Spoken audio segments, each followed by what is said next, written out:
welcome back to my channel, The Crafting Chemist. Today we're going to be looking at how to crochet the seed stitch.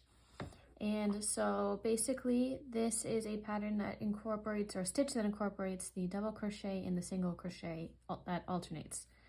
So basically, I have here my last stitch, as you can see, was a double crochet. So my next stitch is going to be a single, followed by a double, followed by a single, and so on and so forth. If you are unsure of how to complete either of these stitches, please check out my other videos that I have posted.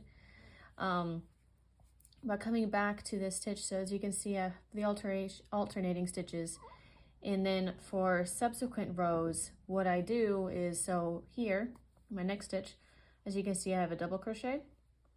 So on top of it, I'm going to do a single. And so you want to make sure that not only are you alternating from left to right, but you are also alternating as you go up the rows, so that it allows for, with these alternating stitches, for the height to be consistent by having single crochets and double crochets on top of each other and vice versa.